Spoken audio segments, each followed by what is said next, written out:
from my lag dependent variables to get rid from this serial correlation. So this is the test statistic, right? This is the test statistic, and the test statistic is greater than this critical value, so it's not significant. So feel to reject. So actually, in third file, they already summarized the result, right? This one, yeah. So already summarized the result. None is referred to the pure random walk model. None, and this just with the constant and constant with train. So just now is with the p-value 0.1740. So report here 0.1740. So you also can run the model with the none, right? With the none, nothing, no intercept, no time train. You can rerun again with nothing. Then you can return you 0.0223. So return you 0.0223. So this is how we summarize the result for these three different model test equation. Then for the level for the FFR and level for the MDI. You also can first difference for the FFR and first difference for the MID. So if you test for first difference, for example, you go to view, go to unit test, standard unit test, and then first difference is for the none. It means that don't equal train or time or the constant.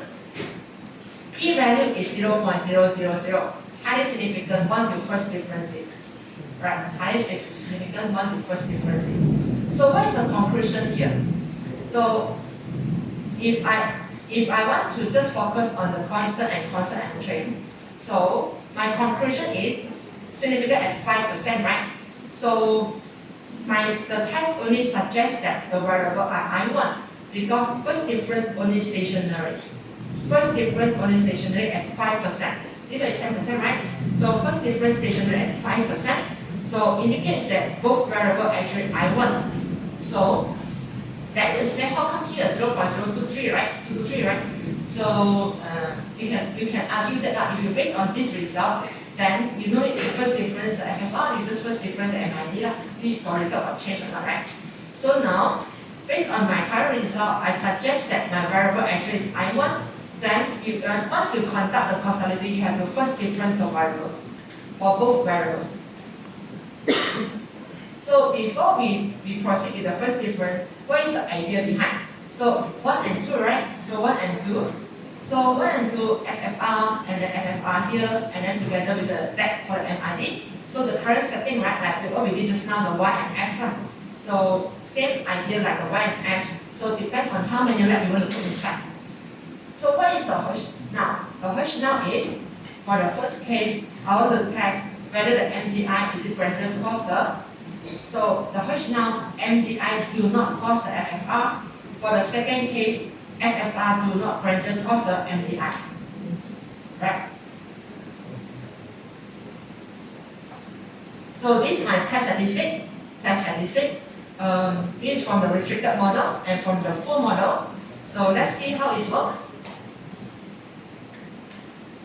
So how to get the full model? So full model, if I want to start to test the MDI, is it greater cause the FFR or not? So FFR as my dependent variable. Then I have my lag 1 period for my FFR, lag 2 period for my FFR, together with the 2 lag for the MID.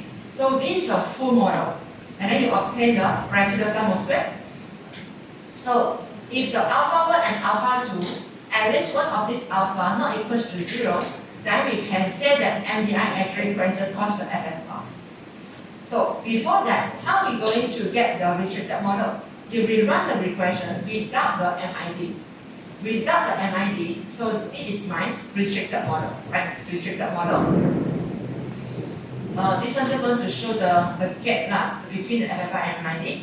So how you run the regression?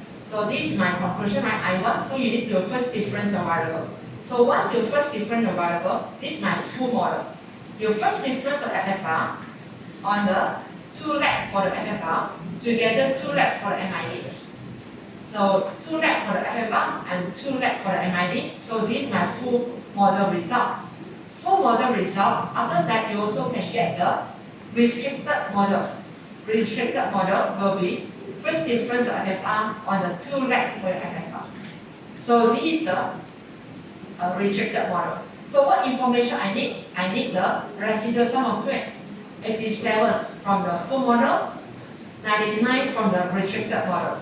So plug in here, restricted model, residual sum of square, and residual sum of square from the full model. And then 2 here. Where is the G? The G, 2 actually refer to the 2 leg, right? 2. So 2. Then N is referred to 279 observation. How many K? K is 4.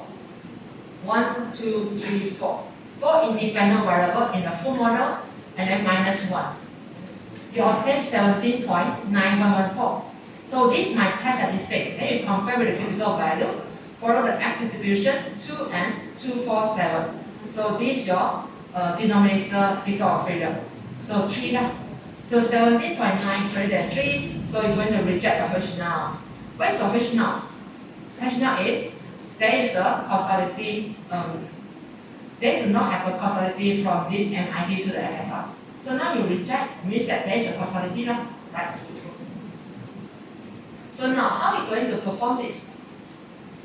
So you can see I have the command here. First difference, right? So you can run the first, you can create a first difference. You can generate the series.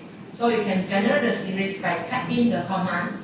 For example, I put the C as the first difference, or changes that for the FFR equals to FFR minus the FFR net 1 period. So this is how I generate the changes series. I also can do the changes series for my MID.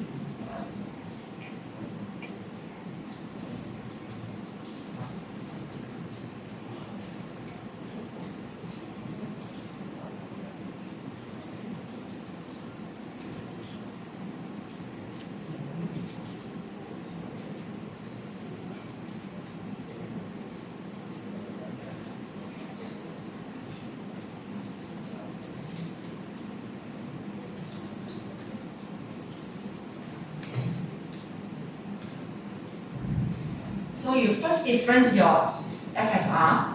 So you're using your current FFR minus your previous FFR. You also can first difference your MID series. You make the series like this, like MID minus the previous MID. So this is a command in the EViews MID, my current MID minus the previous MID. So in the EViews previous MID refer to the, in the parenthesis, minus 1. So current series minus the previous series. So you can generate the two new series in the first difference. So once you generate the first difference series, then you can run the full model. The full model can be use the command as follows. So changes for the FFR with a constant, then changes for the MID 1 lag to 2 lag. So it's referred to minus 1 to minus 2 here. You also can do the changes for the FFR minus 1 to minus 2. So this one, the command to reproduce the result here. So the first difference, this is a command for first difference.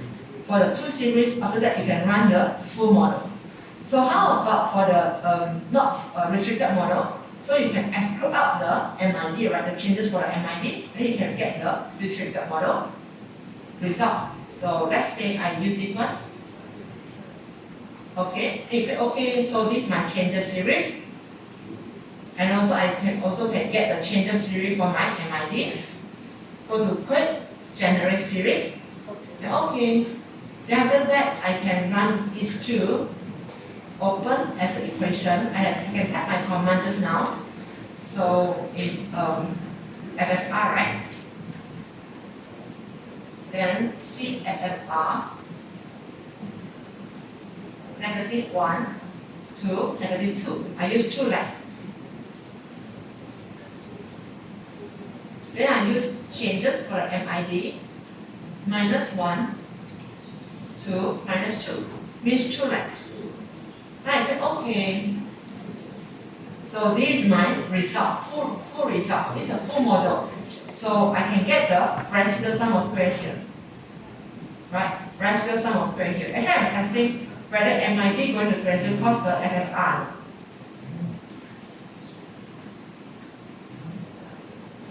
So how I run the restricted model is without information, MID, right? Like this. So this is my residual sum of square. Then, actually, there's another way to straight away get the result. It's based on the wall test. Use the user-friendly eViews button, right, to get the wall test, but you have to identify which variable you set equals to 0. It has equals to 0, right? For example, I have to run the full model first, right? I run the full model first. So with the MMR, with the changes in the MMR, minus 1, 2, minus 2, I run the full model, MID, sorry. So I run the full model. I want to test whether MID is equal to cos the FFR or not. So I go to view representation first. I want to see what is the coefficient for this MID. So the coefficient for MID is C4 and C5. So I want to test, is it C4, C5 equals to 0 or not? I go to view, and then I go to coefficient diagnostic. I click on the wall test. So C4 equals to C5 equals to 0. I'm testing the hypothesis. That equals to 0. Right? Okay, right? So the return me the result similar like what you did just now. Just now you are using the two steps, right? You get the full model, get the restricted model, obtain the residual sum of square. Actually, you are conducting the wall test. So actually you're testing the C4 equals to C5 equals to 0, right? To testing the coefficient for MID equals to 0 or not. So it straight away produces 17.9. This one. 17.9. So 17.9 actually refers to what? MID does greater cos the FFR. So it's significant, right? Significant means that the coefficient for MID is significant in the FFR regression. So MID greater cos the FFR. So how about the other way around? If the other way around, you have to change that. You have to change the coefficient. You have to change the the variables, right? You have to change it. So now become the C MID. You want to check whether the FFR going to affect the MID or not, right? So you have to change the dependent variable become changes in MID already. So you click OK. Once you click OK, now you can use the wall test to restrict the FFR coefficient. So to see whether the coefficient in the MID significant or significant, right? So you go to representation again, look for the coefficient for FFR, C2 and C3. I restrict them equals to 0. I go to the coefficient diagnostic, go to the wall test, go to the C3 equals to C4 equals to 0. Then I click OK. My test statistic is, wait for a while, yeah? Oh, C2, C3, sorry. So go to the coefficient diagnostic, wall test, C2 equals to C3 equals to 0. So now my test statistic is 2.25. So p-value not significant. So what does it mean? It means that 2.25, right? So it means that FFR does not greater cos the MID. So only one way from MID to the FFR, but not the other way around. So this is how we conduct the greater causality. So another button is you can go to the changes in MID and go to changes in FFR, open them as a as a group. Open them as a group, you go to view and then choose the greater causality. Left to include is 2. Then later on I will explain to you why I choose 2. You click OK first, then you will see the pairwise greater causality. Actually it's reproduced the test statistic. Right, just now. 2.25 and also 17.9. Exactly same. Exactly same result. So with this result, it is significant, right? So it means that MID greater cos the FFR, but not the other way around. So you need causality from the MID to the FFR, but not the other way around. Given us the insignificant p-value for the MID equation. So how I decide the two? The length is 2.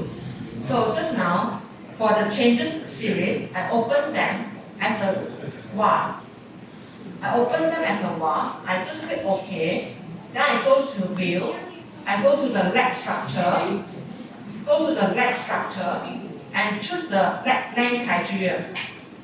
Choose the leg length criteria.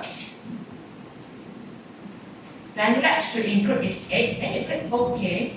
So based on SC, it suggests that you have a star here, right? It suggests that 2 legs.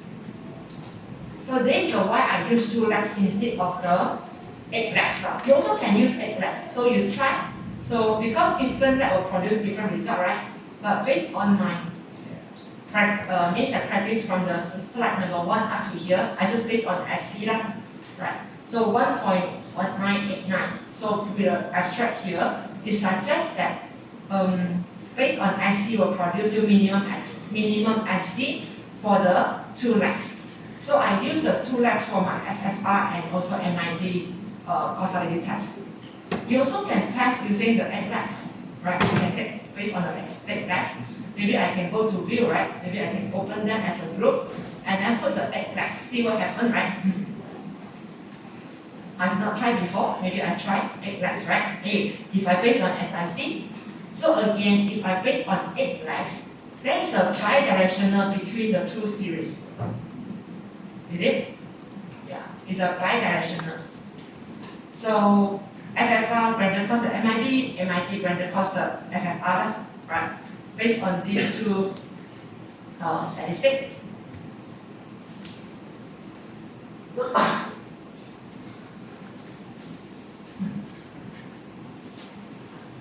So different pattern will produce you different result.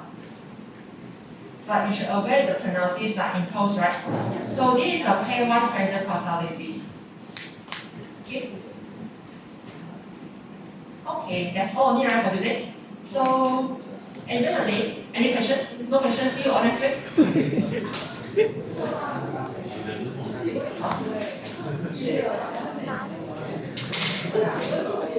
No questions. See you next week.